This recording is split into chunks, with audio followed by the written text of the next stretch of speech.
ಮಗನೇ ಸಂಸದರು. ಹೌದು.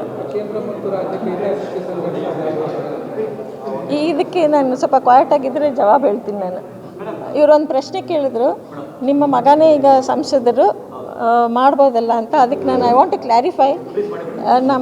ನಮ್ಮ ಹಸ್ಬೆಂಡು 4 ಟರ್ಮ್ MP ಆಗಿದ್ದರು, ಅವರು ಸಂಸದರಾಗಿದ್ದರು. 1 ಇಂಚ್ ಜಾಗ ಕೂಡ ಯಾವ ಅಧಿಕಾರಿಗಳನ್ನೂ ಕರೆದು ನಮ್ಮ ಜಾಗ ನಮಗೆ ಮಾಡಿಕೊಡಿ ಅಂತ ಕೇಳಿದ್ದು ಇಲ್ಲವೇ ಇಲ್ಲ, ಯಾವುದೂ ಮಾಡ್ಕೊಂಡಿಲ್ಲ. ಅದನ್ನು ನಾನು ಇಲ್ಲಿ ಖಾತ್ರಿ ಮಾಡೋದಕ್ಕಿಲ್ಲ, ನಿಮ್ಗೆಲ್ರಿಗೂ ಗೊತ್ತಿದೆ. ಅದೇ ರೀತಿ ಇವರು ಸಂಸದರಾಗಿರ್ಬೋದು, ನನ್ನ ಮಗನ ಮುಖಾಂತರ ನನಗೆ ಕೆಲಸ ಮಾಡಿಸ್ಕೊಡು ನಾನು ಯಾವತ್ತೂ ಕೇಳಿಲ್ಲ, ಕೇಳೋದು ಇಲ್ಲ.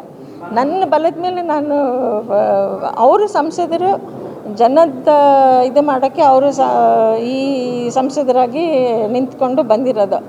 ಅದನ್ನು ನಮ್ಮ ಸ್ವಂತ ಕೆಲಸ ನೀವು ಮಾಡಿಕೊಡಿ ಅಂತ ನಮ್ಮ ಹಸ್ಬೆಂಡೇ ಮಾಡದಿದ್ದ ಕೆಲಸ ನನ್ನ ಮಗನ ಕೇಳ್ತೀನ? ಕೇಳಲ್ಲ. ನನ್ನ ಕಡೆಯಿಂದ ಖಂಡಿತ ಒತ್ತಡ ಪ್ರಭಾವ ಇಲ್ಲ, ಯಾವ ಒತ್ತಡ ಪ್ರಭಾವನೂ ಇಲ್ಲ. ಕಾನೂನು ಮೂಲಕ ನಾ ಏನು ಮಾಡಬೇಕೋ, ಈಗ ಇದು ನಮ್ಮವ್ರು ಬಿಟ್ಟು ಹೋಗಿದ್ದಾರೆ, ಇದನ್ನೆಲ್ಲ ಬಿಟ್ಟು ಹೋಗಿದ್ದಾರೆ. ನಾನೀಗ ಜಾಗದಲ್ಲಿ ಕೂತ್ಕೊಂಡು ನನ್ನ ಜವಾಬ್ದಾರಿ ಏನು ಅಂತ, ನನ್ನ ಜವಾಬ್ದಾರಿ ಹೇಗೆ ನಡೆಸ್ಕೊಂಡು ಹೋಗಬೇಕು ಅಂತ ನಾನು ಯೋಚನೆ ಮಾಡಬೇಕೇ ವಿನ ಅವರು ಸಂಸದರಾಗಿ ಅವರು ಜನದ ಇದನ್ನು ಹೇಗೆ ಜವಾಬ್ದಾರಿ ನಡೆಸಬೇಕು ಅಂತ ಅವ್ರು ಅದನ್ನು ಯೋಚನೆ ಮಾಡ್ಕೊತಾರೆ. ನನ್ನ ಕಡೆಯಿಂದ ಅವ್ರಿಗೆ ಯಾವ ನನ್ನ ಪ್ರಭಾವನೂ ಇಲ್ಲ, ಪ್ರೆಷರೂ ಇಲ್ಲ.